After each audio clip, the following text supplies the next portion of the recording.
नमस्कार दोस्तों, एक बार आपका फिर से स्वागत है हमारे प्यारे से यूट्यूब चैनल पर। तो आज की वीडियो बच्चों आपके लिए बहुत ज़्यादा ही खास होने वाली है, क्योंकि आज की वीडियो में हम हमारे भारतीय जो संसदीय व्यवस्था है उसके बारे में जानेंगे और किस प्रकार से हमारे भारत में कानून व्यवस्था या फिर कानून का निर्माण होता है उसके बारे में भी हम सब जानेंगे। ठीक है, अगर आप हमारे चैनल पर पहली बार आए हैं तो चैनल को सब्सक्राइब कर लीजिए और वीडियो को लाइक करना बिल्कुल भी मत भूलिएगा। ठीक है, तो चलिए बिना किसी देरी के वीडियो को शुरू करते हैं। तो सबसे पहले संसद के बारे में हम सब जानेंगे कि भारत में संसदीय व्यवस्था जो है किस प्रकार की है। ठीक है, तो भारत में संसद देश की सर्वोच्च विधायी संस्था है। यह द्विसदनीय व्यवस्था पर आधारित है और इसके कुल 2 सदन हैं। ठीक है, तो मैं आशा करता हूँ कि आप सभी को वो जो 2 सदन हैं उन सभी के नाम आपको आते ही होंगे। तो पहला जो है आपका वो है लोकसभा और दूसरा है आपका राज्यसभा। अब हम लोकसभा को थोड़ा विस्तार से जानते हैं। ठीक है, चलिए, इसे निचला सदन या जनप्रतिनिधि का सदन भी कहा जाता है। ठीक है, तो आपको याद कर लेना है कि लोकसभा को निचला सदन या फिर जनप्रतिनिधियों का सदन भी कहा जाता है। लोकसभा के सदस्य जनता द्वारा प्रत्यक्ष रूप से चुने जाते हैं, अर्थात प्रत्यक्ष रूप से मतलब इसमें जो भी सदस्य होते हैं उनको जनता वोट देती है और वोट के बाद जो भी चुनाव में विजित होते हैं उनको इसका सदस्य माना जाता है। ठीक है, वर्तमान में लोकसभा में अधिकतम सदस्यों की संख्या जो है वो 552 है, लेकिन अभी यह संख्या 543 है।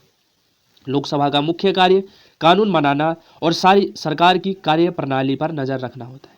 मतलब लोकसभा का मुख्य कार्य क्या है? कानून बनाना और सरकार की जो कार्य प्रणाली है, किस प्रकार से सरकार कार्य कर रही है उस पर नज़र रखना होता है। ठीक है, चलिए अब हम चलते हैं अपने राज्यसभा पर। इसे ऊपरी सदन या राज्यों का परिषद कहा जाता है। राज्यसभा के सदस्य राज्यों और केंद्र शासित प्रदेशों के विधानमंडलों द्वारा चुने जाते हैं। तो राज्यसभा के सदस्य जो है वो राज्य और केंद्र शासित प्रदेशों के विधानमंडल द्वारा इनका चुनाव होता है। राज्यसभा में अधिकतम सदस्यों की संख्या 250 है, लेकिन वर्तमान में 245 सदस्य इसमें देखने को मिलते हैं। यह स्थायी सदन है और कभी भंग नहीं होती है। लोकसभा को भंग किया जा सकता है परंतु राज्यसभा को भंग नहीं किया जा सकता। इसके 1/3 सदस्य हर 2 साल में सेवानिवृत्त होते हैं।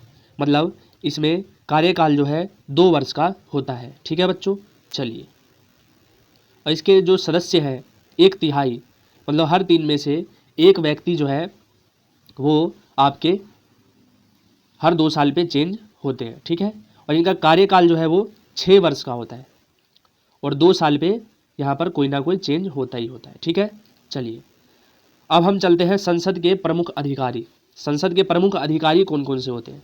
तो पहला आपका राष्ट्रपति होता है, दूसरा लोकसभा अध्यक्ष होता है, तीसरा राज्यसभा के सभापति होते हैं। अब राष्ट्रपति भारतीय संसद का अभिन्न अंग है। राष्ट्रपति विधेयक को मंजूरी देते हैं और संसद को बुलाने या स्थगित करने का भी अधिकार इनके पास होता है। लोकसभा अध्यक्ष जो होता है लोकसभा की कार्यवाही का संचालन करता है। मतलब लोकसभा का जो अध्यक्ष होता है वही लोकसभा का जो भी चीज़ें लोकसभा में होती है उन सब पर निगरानी रखता है। ठीक है, और राज्यसभा का सभापति वो होता है जो भी उस समय उपराष्ट्रपति होते हैं हमारे देश के, वो उस समय राज्यसभा के सभापति होते हैं। ठीक है, चलिए अब हम देखते हैं संसद के कार्य। पहला है विधायी कार्य, दूसरा है वित्तीय कार्य, तीसरा है कार्यकारी पर निगरानी रखना और चौथा है संविधान संशोधन। तो विधायी कार्य में आपके आते हैं नए कानून बनाना, पुराने कानूनों में संशोधन करना, वित्तीय कार्य में बजट पास करना और सरकार के खर्चों पर मंजूरी देना। तीसरा है कार्यकारी पर निगरानी, सरकार की गतिविधियों की जांच और संतुलन बनाए रखना भी संसद के कार्य में आता है। और चौथा है संविधान संशोधन, संविधान में आवश्यक संशोधन करना भी संसद के कार्य में ही आता है। ठीक है, चलिए, संसद का मुख्य भवन नई दिल्ली में स्थित है। अब हम जान लेते हैं कि जो हमारा संसद है उसका मुख्य भवन जो है वो कहाँ पर है, तो वो आपका नई दिल्ली में स्थित है, जिसे 1927 में बनाया गया था। इसे संसद भवन कहा जाता है। नई संसद भवन का उद्घाटन 2023 में किया गया, जिसे सेंट्रल विस्टा प्रोजेक्ट के तहत निर्मित किया गया था। तो ये चीज़ों को आपको हल्के में बिल्कुल भी नहीं लेना है, बहुत अच्छे से इसको समझ लेना है। ठीक है, चलिए, विशेष सत्र और समितियाँ। संसद के विशेष सत्र संसदीय समितियाँ विधायी प्रशासनिक कार्यों को प्रभावी ढंग से पूरा करने में मदद करती है। तो सत्र जो भी होते हैं और जो भी समितियां हैं संसद की, वो सभी इसको अच्छे से कार्य करने में मदद करती है। प्रमुख समितियां जैसे कि लोक लेखा समिति, स्थायी समिति, विशेषाधिकार समिति या आपके प्रमुख समितियां जिनके द्वारा संसद को चलाया जाता है। ठीक है, अब हम देखेंगे कि भारत में जो कानून निर्माण होता है वो किस प्रकार से होता है, क्यों होता है, इन सब के बारे में हम अच्छे से जानेंगे। भारत में कानून निर्माण की प्रक्रिया भारतीय संविधान और संसद द्वारा निर्धारित विधायी ढांचे के तहत होता है। यह प्रक्रिया संसद और राज्य विधानमंडलों में पूरी होती है और इसका उद्देश्य देश के प्रशासन, समाज और नागरिकों के कल्याण के लिए नियम और प्रावधान बनाना है। तो सीधा सीधा हमें पता है कि कोई भी कानून का निर्माण बच्चों क्यों होता है, जिससे हमारा देश अच्छे से संचालित हो सके। किस लिए होता है?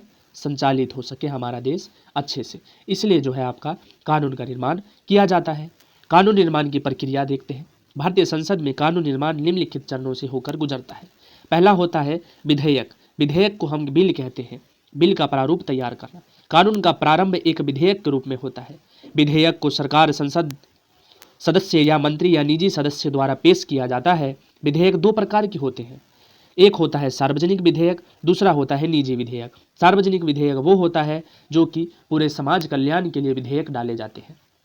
निजी विधेयक वो होता है जो गैर मंत्री, सांसद या फिर किसी निजी कारणों से विधेयक को पारित किया जाता है। ठीक है, तो सार्वजनिक विधेयक वो है जो सरकार द्वारा पेश किया जाता है। निजी विधेयक वो है जो गैर मंत्री, सांसद द्वारा पेश किया जाता है। ठीक है, विधेयक का संसद में पेश होना। विधेयक को पहले लोकसभा या राज्यसभा में पेश किया जाता है, जो कि 3 चरणों में होता है। प्रथम, विधेयक को प्रस्तुत किया जाता है। दूसरा, विधेयक को विस्तार से चर्चा और संशोधन किया जाता है। और तीसरा है, विधेयक को अंतिम रूप से पारित करने के लिए चर्चा होती। चलिए, दोनों सदनों में पारित करना। विधेयक को लोकसभा और राज्यसभा दोनों में पारित करना आवश्यक होता है। यदि दोनों सदनों में मतभेद होता है तो राष्ट्रपति संसद का संयुक्त सत्र बुला सकते हैं। मान लीजिए कि कोई विधेयक आया, ठीक है, और लोकसभा, राज्यसभा में कुछ मतभेद हुआ, तो संसद क्या करेगा? संसद का संयुक्त सत्र जो है कौन बुलाएंगे? राष्ट्रपति। उसमें राज्यसभा, लोकसभा दोनों सदन के जो है निर्वाचित सदस्य जो भी हैं उन सब के बीच में एक संयुक्त बैठक होगी और उसके बाद उस चीज़ पर निर्णय लिया जाएगा। ठीक है, राष्ट्रपति की सहमति जो है बहुत ज़्यादा जरूरी है। विधेयक पारित होने के बाद राष्ट्रपति के पास भेजा जाता है। राष्ट्रपति के पास 3 विकल्प होता है। पहला होता है कि विधेयक को वो मंजूरी दे देते हैं, या फिर दूसरा, वो पुनर्विचार के लिए विधेयक वापस भेज देते हैं, या विधेयक को रोक कर रखना अर्थात पॉकेट वीटो का अपना इस्तेमाल करते हैं और उसको वहीं पर उसकी समाप्ति कर देते हैं। ठीक है, राष्ट्रपति की सहमति के बाद विधेयक कानून बन जाता है।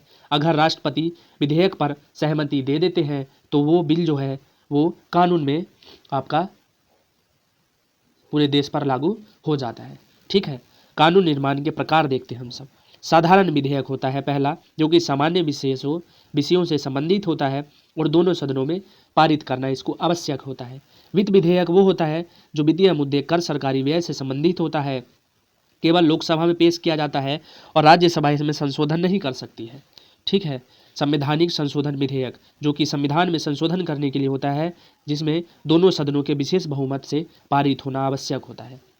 आवश्यकता अध्यादेश संसद के सत्र के बाहर राष्ट्रपति द्वारा जारी किया जाता है। यह विधेयक समान होता है, लेकिन इसे संसद में अगले सत्र में अनुमोदित करना अनिवार्य होता है। ठीक है, अब हम देखते हैं राज्य स्तर पर जो कानून निर्माण होता है वो कैसे होता है। राज्य विधानमंडल में विधानसभा, विधान परिषद जहां उपलब्ध हो राज्य के विषयों पर कानून बना सकता है। समवर्ती सूची अर्थात ऐसी सूचियां जिस पर राज्य सरकार और केंद्र सरकार दोनों का नियंत्रण होता है के विषय में संसद और राज्य विधानमंडल दोनों कानून बना सकते हैं।